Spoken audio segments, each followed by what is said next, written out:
Hello and welcome. We are here on Honest to God. Very excited to be here today with some new faces and Dan. We all know Dan. Dan's been back here. again. One, two. How many episodes did you do? I think it's just been one so the one, far. but it was this great. is the second. It was so killer. I can still count it. After 3, I'm going to have to revert to the calculator. Can't go past 3. Never past preschool. We'll start with you then, Dan, with the 5 facts, but brand new rule that I made up 5 minutes ago. You only have to do one. Oh, that's fantastic. So it's got to be a good one. 5's hard. So for the number 1 fact for today's episode, let's lead it with, I know how to drive a manual. Oh, that's good. Let's do that. That's a good skill. A dying skill. The best thing about having that skill is telling everybody else how you can drive a manual. I learned on a manual. Just like I just did now. Yeah, and the only real benefit it's ever had is me like talking down to others and be like, oh, I can drive it. It's a stick. That's the only reason why anybody learns. Yeah. So let's be honest. So remember that if you're listening out there, the only good reason to learn to drive a manual is so you can brag about it to strangers and on the radio. That's awesome. And we've got Abby with us today too. Yeah. Can you give us 5 facts, Abby? Oh, 5? I don't get off with just the one? You can do as many as you want, but you can't go under 5. All right, fair enough. I'm Abby Byron Goslin. I guess the fun fact that people don't really know about me is I used to ride on an equestrian drill team before being in ministry. I grew up in Hickory Flat, Georgia, the land of cow pastures and chicken coops, although now it's the land of subdivisions and new builds. I've been in ministry about 15 years. As a youth minister, as a young adult minister, as a campus minister, and as a diocesan director for the last 7 years in 4 different dioceses. So, seen a lot in the church and excited to be here. So thanks for having me. Killer. Awesome, Abby. Thanks for being here. Hannah Grace. So that's actually not my name. Grace. Yeah, there you go. Just had a Hannah Grace not too long ago. Sorry about that. It's tricky. No, it's fine. You're rocking the overalls, though. This show today, Honest to God, is brought to you by Grace's overalls in particular. Mine. Right, just those. Yes. And the concept in general, but hers specifically. Yeah. So my name is Grace. I'm a student right now at University of North Georgia. I'm studying early childhood education. Some of my fun facts, within the past month, I've eaten a chocolate-covered cricket. I'm a scuba diver.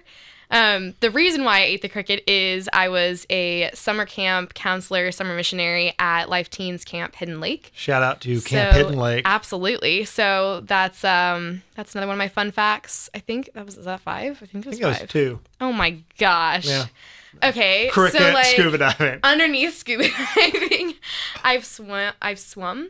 Yes, I have swum. Swam? Doesn't matter. I don't know. I've done this little motion right here. Done swim. Yes. With dolphins and a shark and stingrays. I have one older brother. Shout out to Murphy. Okay. I've been to Jamaica several times on mission trips. All right. I love Jamaica. You're good. That's your 5. Okay. That was 5. Thank God. That was fantastic. So today we're going to talk about building authentic community. And friendship and community is a recurring theme. We're going to talk on our next episode about finding Catholic community when you're in college. But I don't want to talk about finding today. I want to talk about building it, because that's a really tough thing to do and something that I have no background in. I was fortunate enough to come to a school that was rocking and rolling, had a great, authentic Catholic culture, and just getting to plug in, right? So I was playing it on, beginner's level. But I'm curious about y'all's thoughts, your takeaways on actually building it ground up in your school. So can I call on you guys, or does anybody have any thoughts? Anybody want to lead us off? If you want to call on people, go for it. Abby's the one I haven't heard from at all yet, so I'd love to talk to Abby. Yeah, sure. I mean, my experience in college was actually the opposite. I had no community in college. I was one of maybe 2 Catholics. I went to Clayton State University. Shout out to them for anybody that knows the little no-name school in the south of Atlanta. And while I was there, I just happened to find the only other Catholic on campus, and he invited me to Eucharistic adoration. We didn't start off small, we went big. But I found authentic community, and I found an encounter with God in that place, and people that genuinely loved the Lord and wanted to grow closer to him. For the first time in my life, I experienced peace, and it kept me coming back. I was definitely not a practicing Catholic at the time, so it's a bit of a miracle that I'm sitting here with you today. Was there any sort of Catholic center or Newman Center? No, there wasn't. There was no campus ministry outreach for that particular praise God school. for that guy. So, absolutely. And the act of the Holy Spirit and the grace, I mean, just abounding. And just, I mean, that's a big part of why I got into doing what I now do, which is work with college students as a diocesan director. Just seeing the need for that and realizing that like college really is a time where it kind of makes and breaks people, where we either catch them or we lose them. And so, yeah, it's just a great opportunity to help people find out who God is actually calling them to be rather than who they think they should be. Because I thought I was going to be a film director in Hollywood, and God said, "Ha, watch this." Even better, you're going to be on an AM radio station talking to John Henry Spann on what happens to God. That's exciting. Exactly. So, Grace, I know a little bit about your story, and I know that there was already a Newman Center, a Catholic center that existed at UNG when you went there.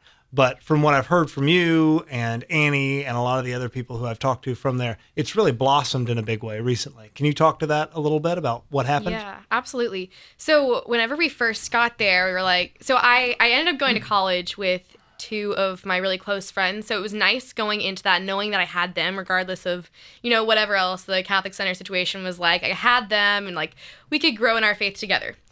And so getting there, like the first time we went to the Catholic Center, it got off to a rocky start, honestly. Like the first like welcoming thing, I was like, I'm not sure if I'm loving this. Let's give it another shot. And then we did, and like we found that it was actually such a wonderful community. And the more we like got to know the people involved, because that's what a community is all about. It's not just like okay, Tuesday nights we go like to this room and we like eat dinner. Like it's about the people you're with. Another thing that was really monumental is that our youth minister actually passed away like right before the school year started. So all of the leadership team really had to step up in a major, major way and take ownership of it, it was obviously heartbreaking, but it ended up like blossoming really beautifully in the way that they all took charge and took ownership. And then also just the people that God led there, it created this wonderful web of people who are really authentically searching for good Catholic friendships and like activities to do, and like we were talking about earlier, not just the Catholic things, but also the fun things like hiking or whatever is going on in your college town. But yeah, I think it was beautiful that people just like used their gifts and really shone in that way. Cool. Now, Dan, the last time you were on, you said something about how you've dropped out of college 47 times or something. Oh, just about. I think that might be undershooting that number. Okay. But my experience with college is quite different from the two other panelists here because they are either going to college or have been to college. So I've dropped out a couple times, but for the community aspect of it and I guess the duration of what should have been college for me was finding youth groups to volunteer at, and a big part of having that community and building on that was going out and actually doing things with these people that I was volunteering with. So instead of just seeing them every Sunday or whatever oddball day it would be, we'd go and plan to go do stuff, which I think is important because, I mean, you're building the memories, you're having fun, you're having a good time, you're really connecting with people, again, opposed to just going and talking to people. I mean, I feel like it's stronger bonds you build going and doing things. No, I totally agree. I think that there's absolutely something to be said, like you were saying, Grace, for meals together and things like that, but actually working together to accomplish a task. I think that speaks to something in us that just sitting around and having conversations, it's good, and that can build friendships, but I don't think it builds community in the same way. So I want to go back to something that you said, Grace. You said the leadership team really had to step up when you unfortunately had your youth minister pass away. What did that look like when you say step up? Like what were you building on? What were you doing that worked and what didn't work? Give us some of that. Yeah. So it's hard to know because I wasn't there before. So I didn't really have the before and after. But all I saw was like throughout the course of that year, I think a lot of them kind of realized like, okay, like I have to, I keep saying step up, but they have to step up. And they really just found like their gifts and they shone in those areas. They weren't trying to do things that were like, that weren't their gifts. They were really focusing on what God had given them and using those. So whether it was like welcoming and greeting people at the front door, like if they were really good at that, we saw them every time, like welcoming everyone as they walked in. And if it was giving talks, we heard some wonderful talks with them just being like really welcoming and vulnerable and like loving us first so that we could like learn to love them as well. Yeah. You also said, I wanted to come back to this. You said that the first time you showed up, you were really like, it was sort of off-putting? Why? Yeah. Okay, so for that particular experience, it's no dig on them, but it was just that I didn't know any of them yet, and I think it came from a lot of my own insecurity, but I wasn't approached and being like, oh, like, you look new, I'm so-and-so, like, this is what I do here. So it was kind of awkward, because that group that I was talking about, my two friends and I, we just kind of, like, stuck together, and we were like, what do we do? What do we say? And, like, it was really nerve-wracking, I think. So we were like, I mean, we can, like, come here and hang out, but, like, are we going to be part of the community? And thankfully, the answer is yes, because it's been wonderful. So I would challenge anyone who's listening, like, if they've given a certain community a try and being like, oh, no, it's not my thing there, try again maybe, and really try and find a couple people and really start to get to know them. I've heard that from a lot of people. I can't tell you the number of students that I have who have graduated from the high school where I work and gone to University of Georgia or Georgia Tech or something and said, I went in that first day and wasn't really feeling the vibe there. But I said I was definitely going to do this, or my friend and I said, no, we're going to keep trying, and they ended up having this awesome experience. Mm-hmm. So, Abby, I still don't quite understand, what is it that you do? Because it sounds like you form communities in colleges. Are you the one who I get an email from at the end of every school year that says, please give us the names of your students? So that's Newman Connection. We can talk about them on the next podcast, because that's a great takeaway for that. We can totally talk about Newman Connection then. What do I do? Whatever the Lord tells me, hopefully. That's how I've ended up in 4 different dioceses serving, when I always thought I would only be in the Archdiocese of Atlanta. But I want to just highlight some of the things you guys were just saying that were jumping out at me. Please, yeah. Just the importance of going, right? Like, that's the first step, like, for so many people, is like, you find out about the event, but then actually going to the event is, the first hurdle to kind of overcome. And then the other thing is, like, we know that, like, we live in some of us know that we live in a fallen world, but a lot of people don't. And so they still kind of have this idea that there's this, like, perfect community and this, like, utopia, and this amazing, like, formula that if you just, like, follow it, you're going to, like, get the perfect thing. And everybody's gonna be happy all the time and, like, sing Kumbaya. I mean, like, that's a real thing, right? Right, sure. The reality is, actual community, authentic community, y'all, it's a hot mess, like, hopefully hot in the Holy Spirit, and not in the other direction. Sure. But it is a hot mess. And it's a beautiful mess, because humanity, right, is a beautiful mess. And what is, like, the key component of community? Humanity. Mm-hmm. Like, let's be human. Let's, like, do human things. And let's become more who God's made us to be. Like, that's the difference between the secular community and a Christian community, is, like, in a Christian community, that authenticity looks like Christ, which means, yeah, it's not all fun and games. And sometimes it's suffering, and it's loving people that come that you don't like and that are really annoying and just kind of rub you the wrong way, you know? Right. Yeah. And sometimes it's walking into a room and wanting to turn around and run because you don't see, like, your niche, your group, your people. But the reality is, like, what we're called to is to dig in and to go, know, and then grow. As I was, like, praying about, like, kind of what the Lord wanted to be said during this time, it was really what was coming to me was this: go, know, and grow. So go, get out the door first, know, like, actually know, like, what you're needing, and be willing to, like, open that up to people, because it's hard to be honest about what it is that you need, and you need to know kind of what you're searching for in that. But then also know the community, like, actually make the effort to get to know the people that you're spending time with. And if they're not reaching out to you and not welcoming you in, introduce yourself to them and start conversation with them. So hard for so many people to do, but it's the key to kind of breaking into something that could end up being the greatest gift God's ever given you. And it's an opportunity for growing, right? Growing closer to Him, growing more into who He's made you to be. No, I think that's great. I think the idea of sort of that vulnerability is such a necessary part. And if you're in a situation right now where you're trying to build a Catholic community, say in a college, or you're in the workforce as a young adult outside of school, and you're trying to get a group of people together to actually grow in the faith and keep their eyes on the prize, which is salvation. Right. It seems so easy to just, like, lay out these things and watch these videos and do that. But no one no one ever feels secure in a place and in a people if they feel like, well, I'm supposed to be like them. And I love what you said about acknowledging brokenness and the fact that none of us are perfect and none of us have it together. And it doesn't matter how many filtered, beautiful pictures people post on Instagram of whatever they're doing. Or I'm married, I have 4 children. And the number of like perfect little families with all the girls in their perfect little mantillas and their cute little rosaries like at Mass is the most annoying thing in the world to me, because that's not what it is. That's not what it's like, right? You woke up in the morning, all the sins you committed that week were committed in things you said in the van ride to Mass that day. I guarantee it, right? And I think with community and with building community, you almost have to acknowledge that up front and say, listen, I'm not perfect. You're not perfect. I'm not okay. You're not okay. That's okay. Right. Right? Let's move forward. What about you, Dan? What have your experiences been? That is a great and wide question. Something that I want to just kind of bounce off of you kind of talking about having the community and having people accept that the sins are there, the mistakes are there, is also having the community to be there to help you move past that, see if you can fix that, repair that, move beyond that. So I think that's an important thing.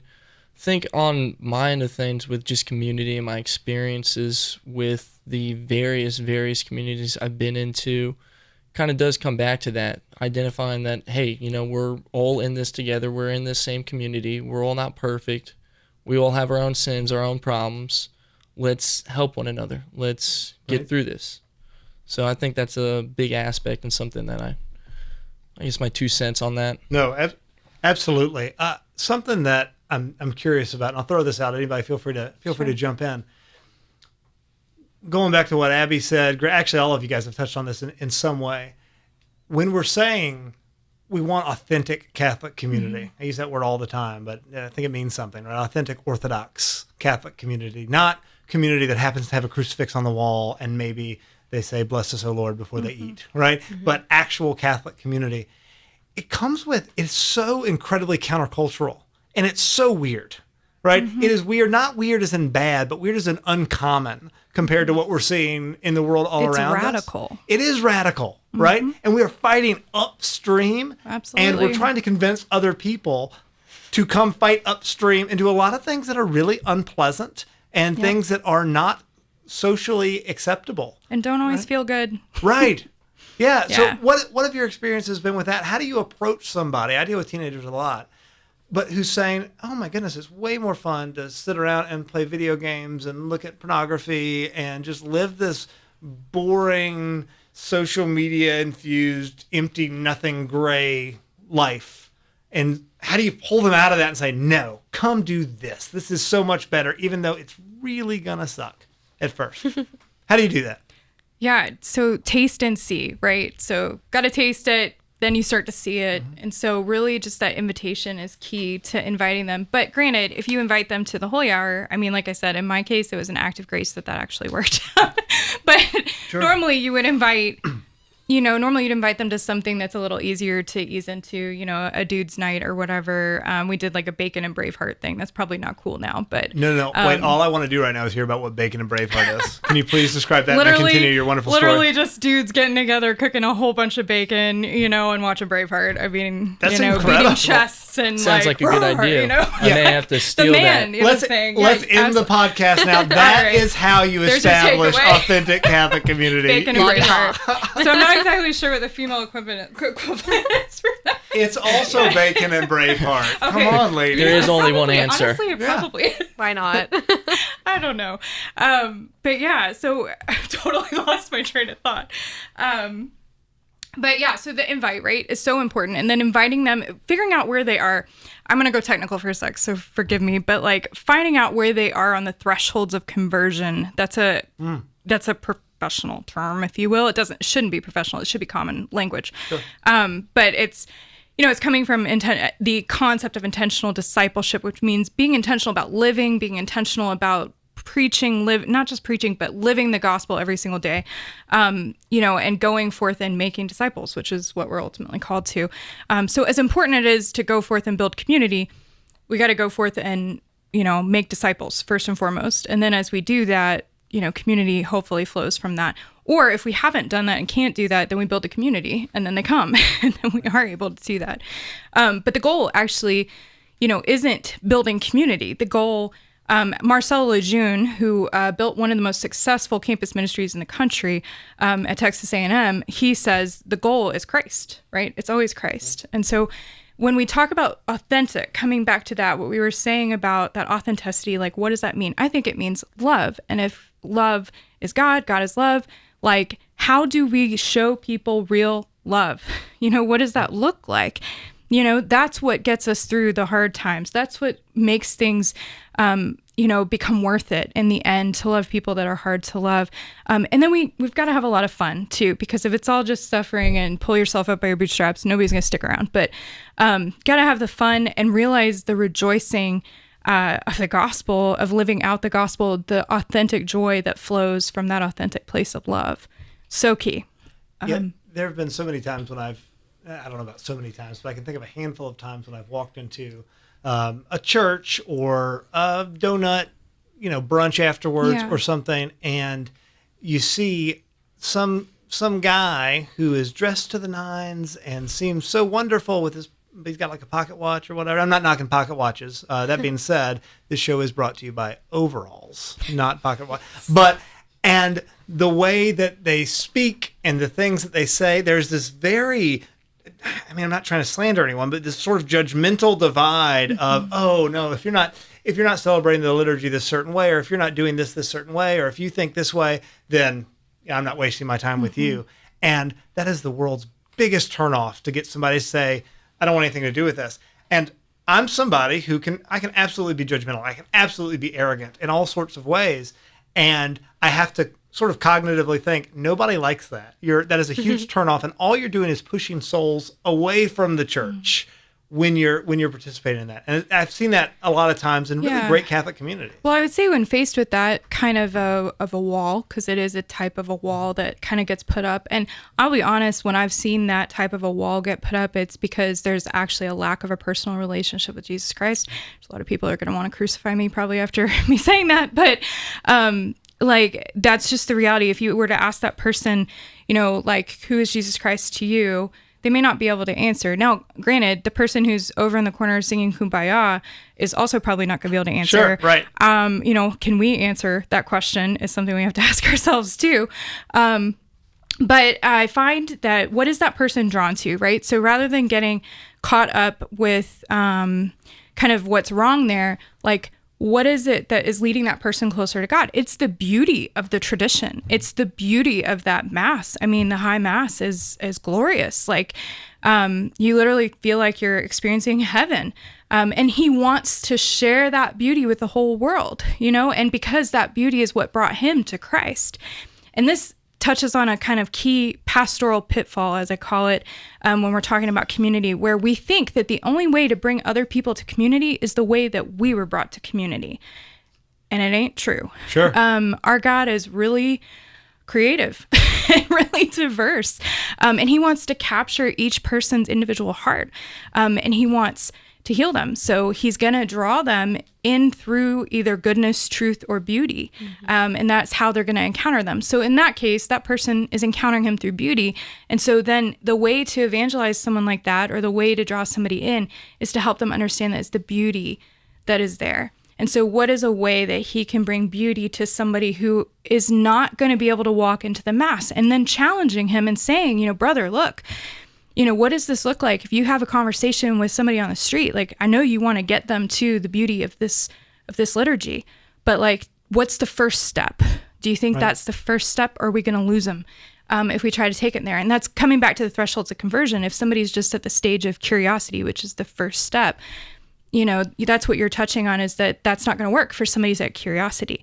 Now, somebody who's a little bit more invested and a little more along the way of conversion, it would work. It could be something that, I'll be honest, the first time I went to a traditional Mass, I thought I was at a cult, and because it was so foreign to what I grew up with, but I ended up falling in love with it, and ended up finding good community among the Holy Families that were there. No, absolutely. And obviously I don't have anything bad to say about the Latin Mass. I'm actually a huge fan of the Latin Mass. Shout out to St. Francis de Sales here in the Atlanta area. It's one of my favorite parishes that exists.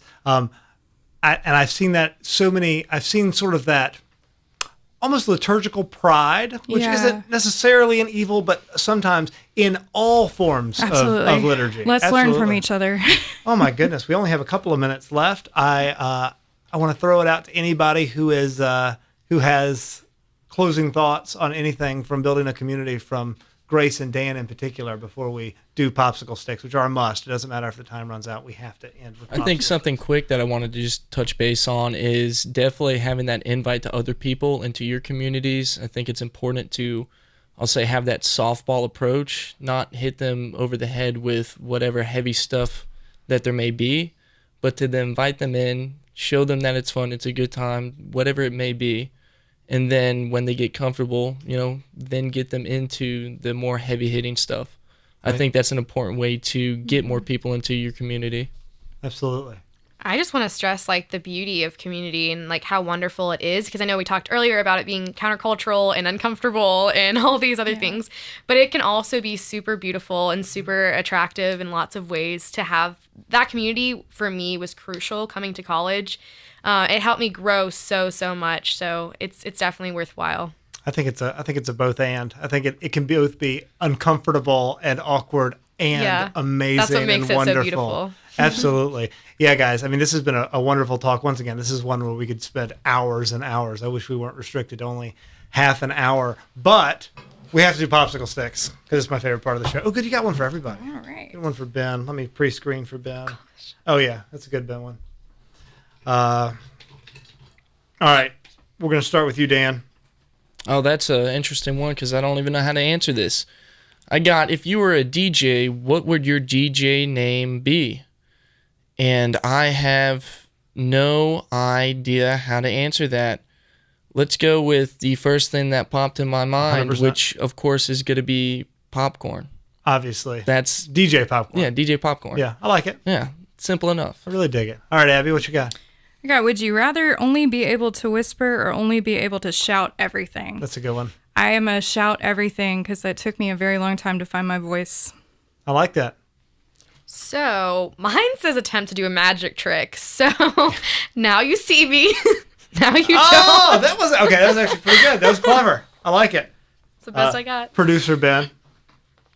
Mine is, would you rather be insanely short or insanely tall? This one, I could really go either way because I feel like the world is built for medium people. Wait. Can I give you parameters? Yeah, go ahead. You are 2 inches tall or you are 47 feet tall. Okay, cool. I would rather be 4 inches tall because I feel inches. like 2 inches. Sorry, I'm so sorry. Engine in the cupboard. Yeah.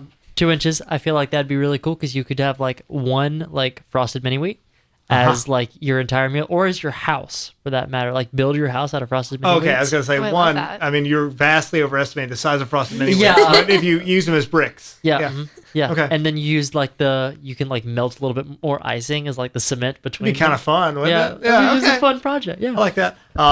Mine is, would you rather be forced to eat only spicy food or only bland food? And my answer is only spicy food. Shout out to Alan Rauda, who was my San Salvadorian roommate in college, who just gave me crap until I could eat all the horribly spicy food that he always ate. And so now I'm a big fan of the spice. Can't disagree more. So that's a good way to close out. Thank you all of y'all for being here. Thank you guys for listening. You're listening to 1160 AM, The Quest, Atlanta's Catholic Radio.